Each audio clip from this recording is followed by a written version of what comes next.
So in the last class, we were discussed about the third concept of or third chapter of module 3. That was authentication 2. In that, we come across various concepts which started with the centralized authentication, then Needham protocol, Kerberos protocol. These three concepts we discussed in the last class. After understanding the importance of all these concepts, we started with a new concept of biometric. In that, we understood the introduction of biometric, the importance of biometric, then how the biometric can be used to identify the valid user. So then we come across the two important process of the biometric system. One is the enrollment and recognition. We understood what is meant by enrollment, which is going to happen in the beginning phase. And second one is the recognition. So where you are going to identify the valid user at the time of entry. You are capturing their photo, or you are going to take voice as the input, or you are going to take finger as the input, and that will be compared with the reference templates which are in the database. So that is the recognition.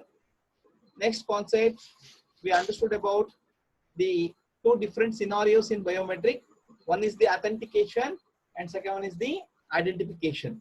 We understood that authentication is one-to-one match, whereas the identification is one-to-many matches. So in the last class, we discussed about this concept.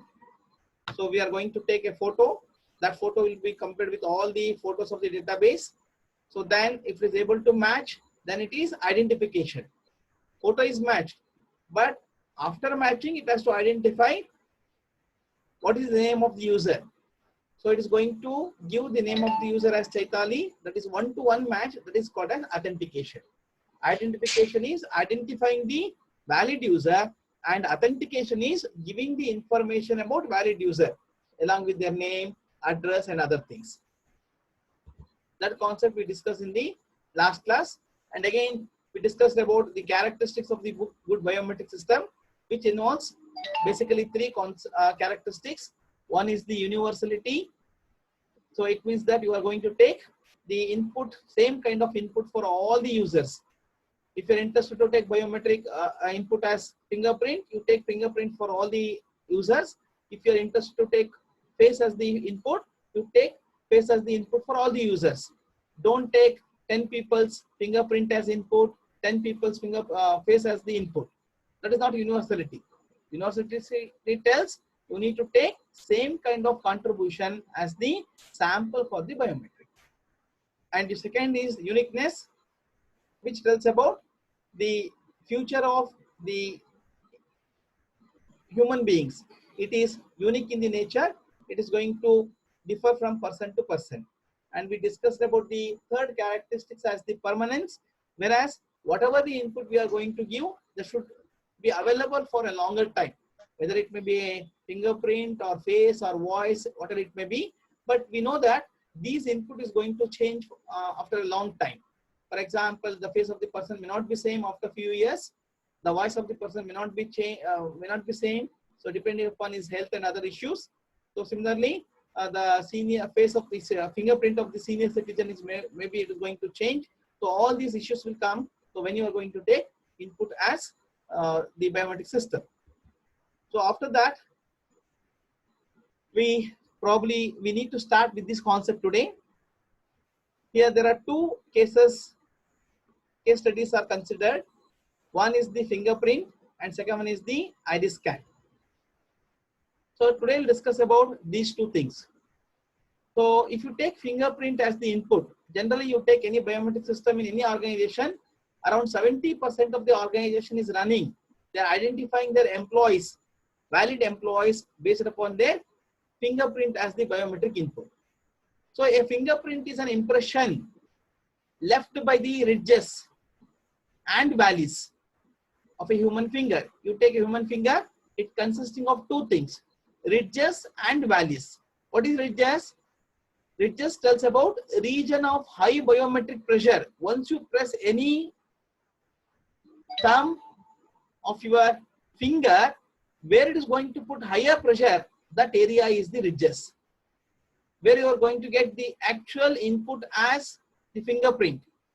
That is the region of high biometric measure. That ridges, that area is called as ridges, and valleys tells about the area between those ridges. Once you take fingerprint as input, that fingerprint consisting of number of ridges, number of high biometric measures. The area between those ridges is our valleys. And if you take fingerprint as input, so it varies from person to person. Hence, each individual fingerprint exhibit distinctive pattern. The pattern of one person may not be same compared to the other person. And again, if you take fingerprint as input, it will involve two phases. One is the enrollment phase, and second one is the recognition phase. Enrollment phase tells what? You are going to take 3 to 4 input during the registration, and recognition tells when he is entering the organization, he need to give fingerprint as input. That fingerprint is going to compare with all the fingerprint which are stored in the database. After matching, it is going to say whether he is a valid user or not. So that two phases is going to happens in biometric system. And during the recognition phase, the input template must match with all the patterns stored in the database. The simplest approach involves identification of distinctive patterns formed by the ridges. Ridges is going to form number of patterns. Those patterns are called as singularities. Fingerprint consisting of, why we need to have this? Because once you press fingerprint, it is going to vary depending upon its measure scale. You can shift the fingerprint, you can rotate the fingerprint. All this happens without your knowledge. When you are going to give fingerprint as input, all these things happens. You are going to press your fingerprint in different size. That is the scale. And shift tells you are going to shift your fingerprint. Sometimes without your knowledge, you are going to rotate your fingerprint. All these comes under singularities. So generally, there are three concepts under this. So they are arch, loops, and holes. Arch tells the ridge starts from one side of the finger and forms an arch and ends on other side. And loop tells, as we know, loop starts from one end and ends at the same end. Whereas holes is the picture which appears in the form of concentric circles. So you can see here these three things. So these are the different types of the input when you are going to press your fingerprint. It may be in the form of arches. You see, it starts from the beginning and it is going to extend like this. So either it may be in the form of loops, where it starts to going to end here only. From this point, it is going to start again. It's going to end at the same point. So that type of structure happens in the loops. And holes tells, you see here, it is in the form of concentric circles. What is a concentric circle? Having same center with different radii. So in that pattern, your input is going to occur. When you are going to press your fingerprint, the fingerprint input appears in these formats, either in the form of arches, in the form of loops, or holes. Coming to the second input, second type of biometric for identifying the person, that is scanning the iris of the human eye. Why we need to scan the iris of the human eye? Because iris is a thin, opaque diaphragma of smooth muscle situated in the form of front of the lens in the human eye.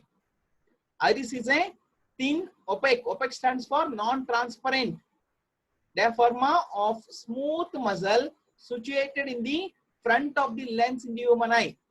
You can observe the iris. I will show in the next figure. Its annular shape surrounds the pupil. You can see in the eye. So the annular shape of the iris surrounded by the pupil. The integrate patterns of the iris appear to be unique. Again, the iris pattern is going to vary from person to person.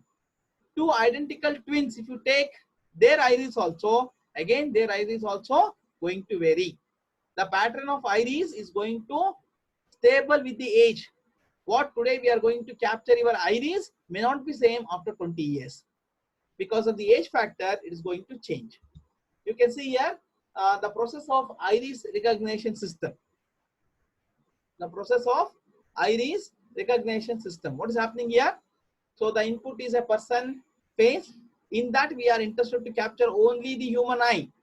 So in the acquisition step, we are going to use camera, and we are interested to capture their only eye, either left eye or right eye. It depends upon your requirement, because what kind of input they have given during registration phase, depending upon we are going to take. Acquisition is a process wherein which we are, by using the camera, we are going to capture the human eye. So you see here, this is the image captured by using the camera, where it consists of the human eye. Then in that human eye, we are interested in iris part, that is called as concentrating on the required part is the localization. In localization, we are going to concentrate particularly in this part by doing zones. Demarcated zones means particularly concentrating the required part, then representing those things by using polar representation. Polar representation tells about representing the input by using x and y axis. Then we are going to use Gabor filters. Gabor filters removes the unwanted thing from the input and gives the correct input to the system. And from that, you are able to identify iris code. So I'll give you 2 lines information about Gabor filters. So Gabor filters, in image processing, a Gabor filter is named after the scientist Dennis Gabor. It is a linear filter used for texture analysis, which means that basically it's going to take image as input. In that image, wherever the part is very important, which part you want to capture, that part it is going to take as input, and that will be sent back to the system. So this is the shown here. So from the person face, we are capturing the required human eye.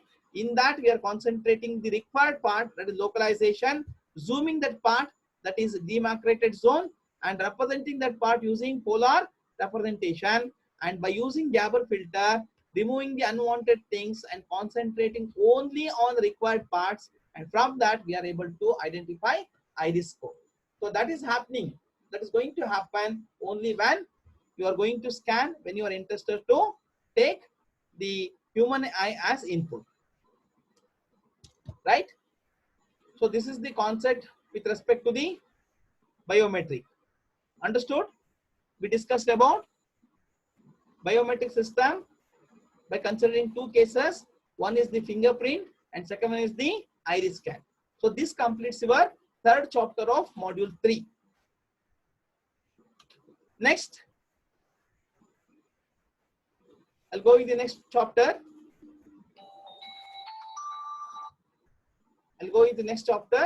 That is chapter 4 in module 3. After understanding key management, authentication 1, authentication 2, right? After understanding the key management, authentication 1, authentication 2. The 4th chapter in the module 3 is very important and very interesting concept, where you are going to give the security at the network layer by using a protocol called IPsec, Internet Protocol Security. In short, it is called as IPsec, stands for Internet Protocol Security, is basically used for providing the security at network layer. We know that we have different layers in the OSI model. So I'll discuss with the concept. So before going to the in-depth of the 4th chapter, you see what are the contents in the 4th chapter. IPsec, security at the network layer, is the title of the 4th chapter. In that, as per your syllabus, we need to discuss about security at different layers. Security at different layers. We have 7 layers of OSI model. What happens if you provide security at different layers, and where we need to provide security, and which layer is suitable for providing security, their pros and cons, advantages as well as disadvantages, or you can say advantages as well as their limitations. That is pros and cons. Next concept under this chapter is IPsec in action. How exactly we can use this protocol for providing the security. Third concept is Internet Key Exchange Protocol. one more protocol we are going to discuss. That protocol is called as IKE protocol, stands for Internet Key Exchange Protocol. And next concept of the fourth chapter is security policies and IPsec. What are the policies we are going to follow in order to provide security at different layers of the OSI model? And finally, this chapter ends with virtual private networks. So today we'll start with the first concept of your fourth chapter, that is security at different layers, their pros and cons. See, as we know that security may be implemented at different layers of OSI model. You know, OSI stands for Open System Interconnection Model. OSI consisting of basically 7 layers. We started with the physical layer is the first layer of the OSI model and ends with application layer. I have written very shortly because you studied this concept in your computer network also, or in data communication, everything you studied these things. Presentation layer, sorry, physical layer is the first layer. After that, data link layer. Next, network layer, transport layer, session layer. Next, presentation layer, and ends with application layer. So all these are the different layers of OSI model.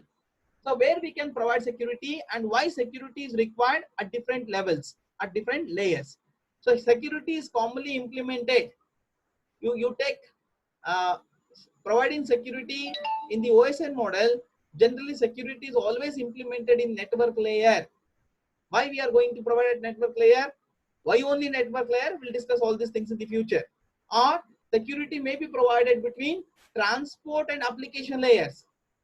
You can provide security at network layer. If you are interested, you can provide security in between transport and application layer. Sometimes, if it is required, you can provide security only within the application layer. Right? So, sir, if you are interested, sir, I am interested in providing the security at network layer. If it is your demand, my suggestion is, if you are interested to provide security at network layer, please use a protocol called Internet Protocol Security. Is the best known protocol used for providing the security at network layer. We have different types of the protocol.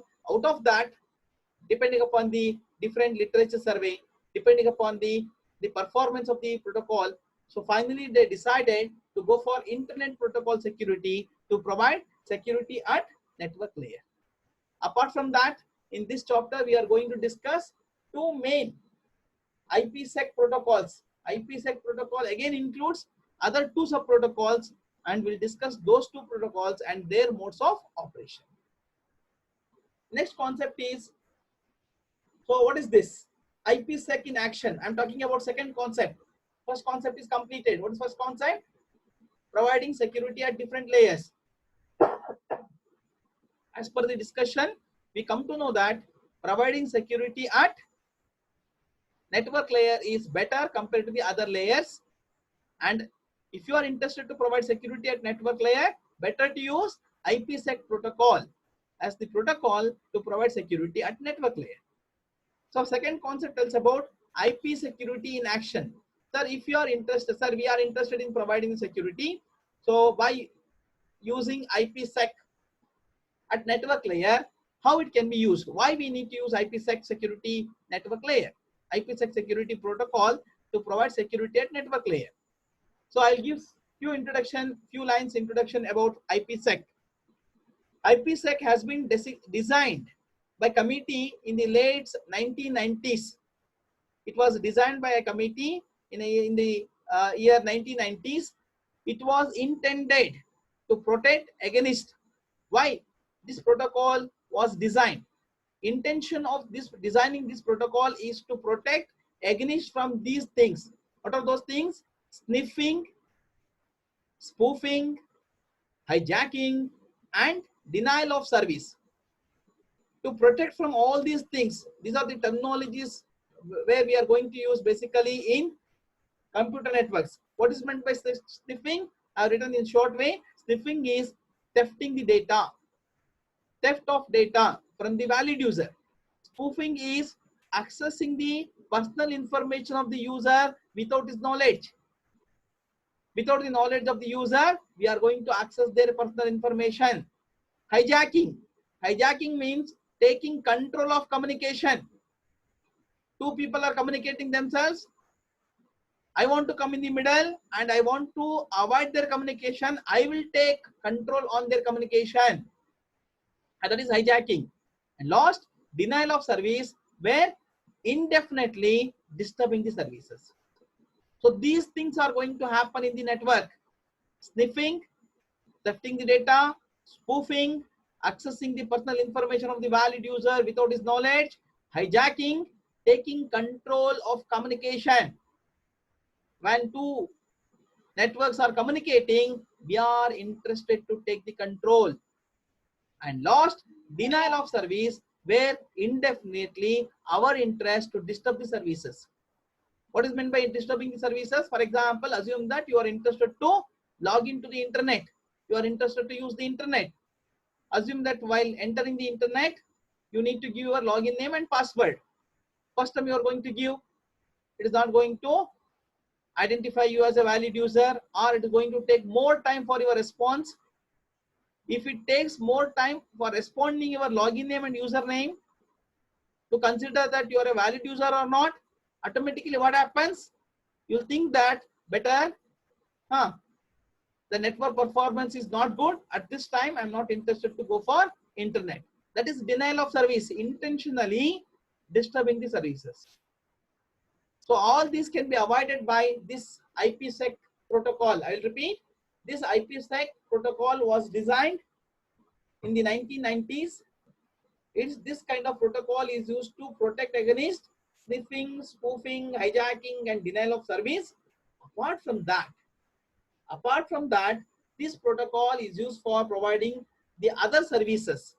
What are the other services it is providing? We'll read out one by one. Data origin authentication. The data which is originated, its authentication will be done by IPsec protocol. The data which is originated newly in the system, it is going to authenticate by this protocol. Not only that, it also helps for data integrity. What is meant by data integrity? It is data integrity. It tells about accuracy and consistency of data. Telling about accuracy and consistency of data. Next, this protocol is used for protection from replay attacks. What is meant by replay attack? We already discussed in the previous chapters. When two people are interacting, somebody is going to come in the middle. Somebody is going to answer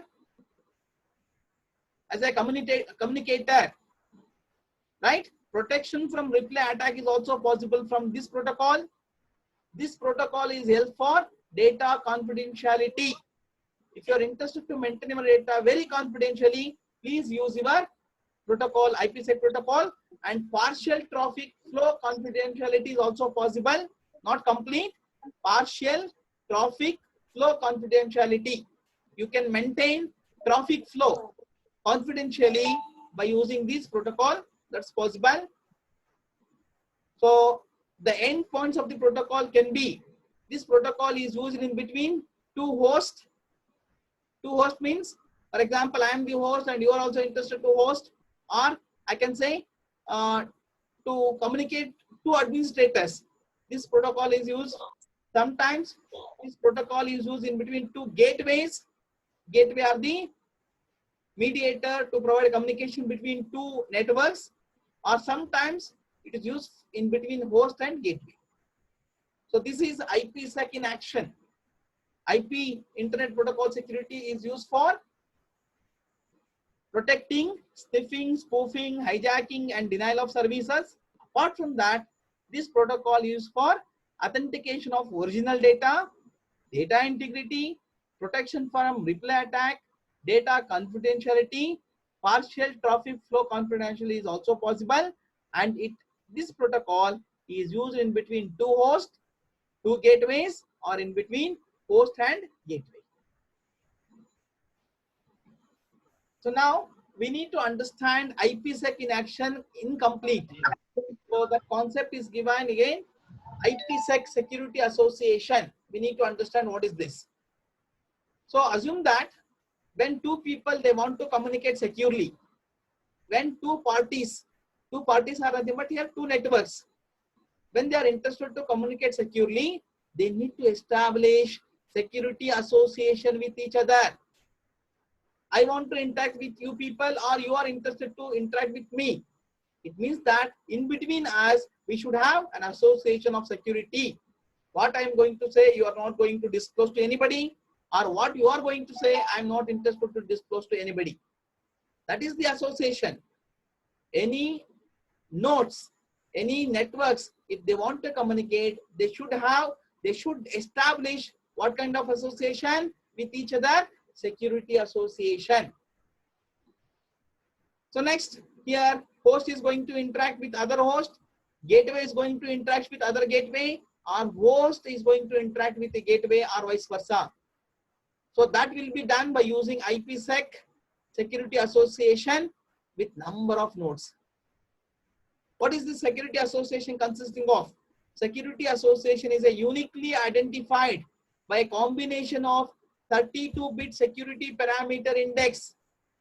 Security association is uniquely identified by combination of how many bits? 32-bit.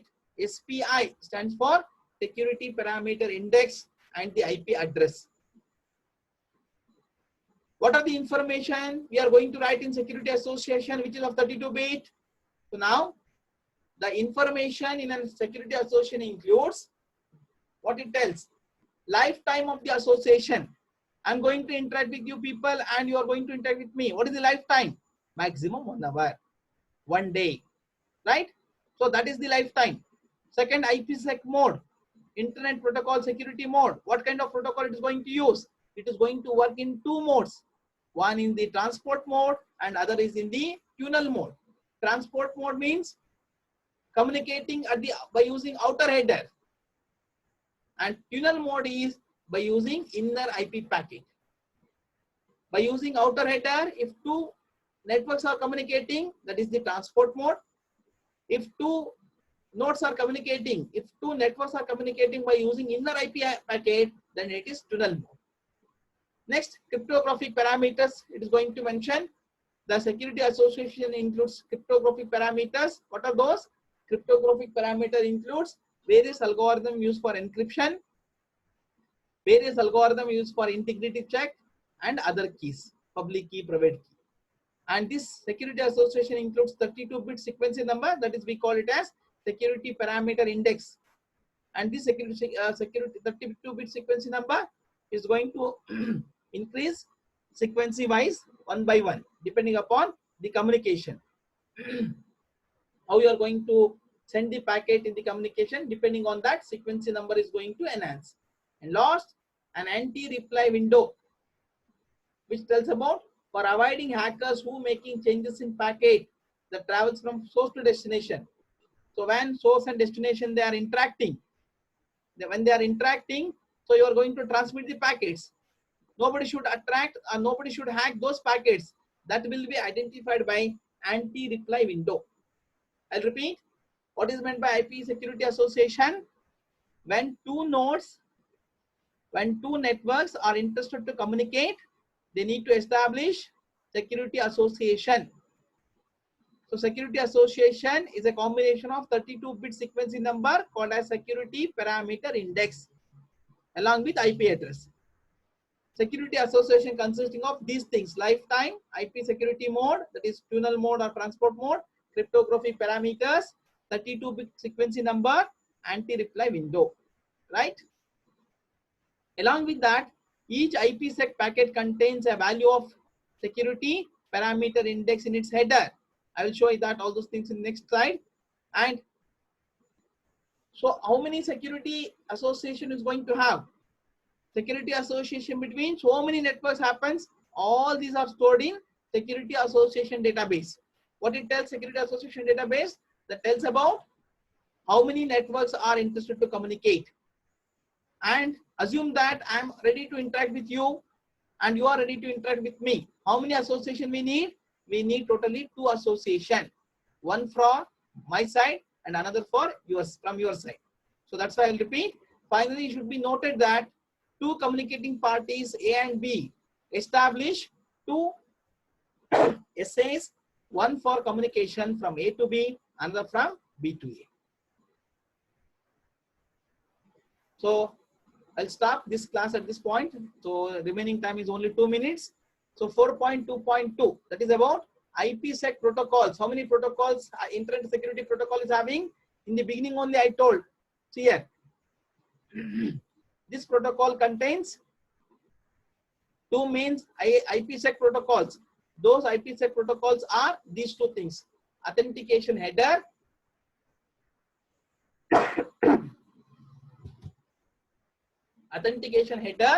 and encapsulating security payload. So these two are the two protocols of Internet Security Protocol. Internet Security Protocol itself is one protocol. In turn, this contains other two protocols, which are those AH and ESP. We need to go in depth of these two in next class: authentication header and encapsulating security payload. Shall I discuss this content in the next class? Yes, sir. Okay. Yes, sir.